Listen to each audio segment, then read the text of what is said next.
किसी चीज से भागने से ज्यादा आसान है उसका सामना करना। मैं आपको एक चीज बता देता हूँ, जिस दिन आप इंग्लिश को सीरियस लोगे उस दिन से 2 से 3 महीने जोड़ लेना, आपकी इंग्लिश अच्छी होगी। अब लोग गलती क्या करते हैं मैं बताता हूँ। पहले तो वो इंग्लिश पढ़ते ही नहीं, ठीक है, एग्जाम बिगाड़ते हैं, या जिस दिन उन्हें लगता है कि भाई इंग्लिश के बिना पेपर नहीं निकलेगा, वो उस दिन इंग्लिश पढ़ना शुरू करते हैं। जिस दिन शुरू करोगे उसमें आप 2 या 3 महीने जोड़ लेना, उतने समय बाद आपकी इंग्लिश अच्छी होगी। कटु सत्य है, मैं आपको कोई सपना नहीं दिखाऊंगा कि आज पढ़ना चालू करो 15 दिन बाद 50 में से 40 तो आ ही जाएंगे, संभव ही नहीं है। इंग्लिश को सुधारने का सबसे आसान और सबसे अच्छा तरीका है रीडिंग, और ये एक ऐसा काम है जो आप आराम से कर सकते हो। अब मैं इसकी चॉइस आपके ऊपर छोड़ता हूं, लेकिन मैं आपको बता दूं, अगर आप भारत में एक ठीक ठाक अच्छी नौकरी लेना चाहते हैं, आप इंस्पेक्टर या ऑफिसर बनना चाहते हैं, और इवन आजकल उससे छोटे पदों की भी बात की जाए, इंग्लिश आती ही है, इंग्लिश सीखना ही पड़ेगा। लोग क्या गलती करते हैं, मैथ्स बहुत अच्छा कर लिया, रीजनिंग बहुत अच्छा कर लिया, जीके साइंस एमपी जीके ठीक ठाक कर लिया, लेकिन इंग्लिश बकवास बेकार,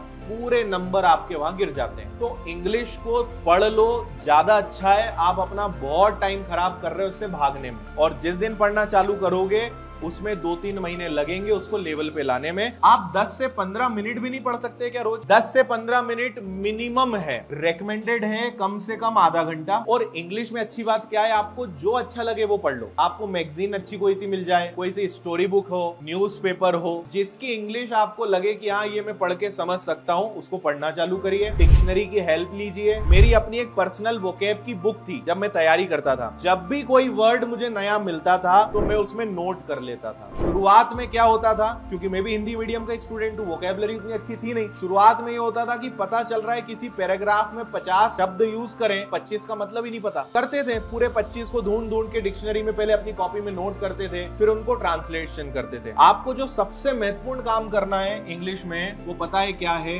ट्रांसलेशन। आपको इतना इंग्लिश कर लेना है कि जब कोई सेंटेंस लिखा आपके सामने आए तो आप उसका मतलब निकाल सके। आपको हिंदी भी अच्छी नहीं आती, अगर आप ये सोचते हो कि आपकी हिंदी अच्छी है तो ये आपकी गलतफहमी है। हिंदी भाषा आपकी अच्छी है, हिंदी विषय आपका बकवास। मैं दावा कर रहा हूं, आपको अगर एक पेज लिखने के लिए दूंगा ना हिंदी विषय में, आप ढेर गलतियां करोगे। आपको पता ही नहीं कब बड़ा हूं, कब छोटा हूं, कब बिंदी, कब र की रेप, और कब क्या आएगा, होता ही नहीं होता है। लेकिन हम हिंदी तो बहुत अच्छी बोलते हैं, आप भी बहुत अच्छे बोल रहे हो, मैं भी अच्छा बोल रहा हूँ। वही काम हमें इंग्लिश में करना है कि हमें इंग्लिश लैंग्वेज को सीखना है, इंग्लिश विषय अपने आप सही हो जाए। वोकैब पावर बढ़ाइए, वर्ड पावर बढ़ाइए। आपको ये समझ लेना है कि कभी कोई सेंटेंस हमारे सामने हो तो उसका ट्रांसलेशन हमसे करते बने। और जैसे हिंदी में भी आपको बहुत सारे शब्दों का मतलब नहीं पता है, क्या आप हिंदी में सब जानते हैं? नहीं जानते, पर जब कोई वाक्य लिखा होता है आप पढ़ के समझ जाते हो इसका मतलब क्या है। वही लेवल हमें इंग्लिश में चाहिए। जब आप 2-1 महीने पढ़ते रहोगे ना, तो एक समय ऐसा आएगा कि आपको भले वहां पे नहीं पता इसका मतलब क्या है, लेकिन पढ़ के आप अनुमान लगा लोगे कि इसका मतलब ये है, और वो 100% सही निकलेगा। और ये कहां से आएगा? प्रैक्टिस से।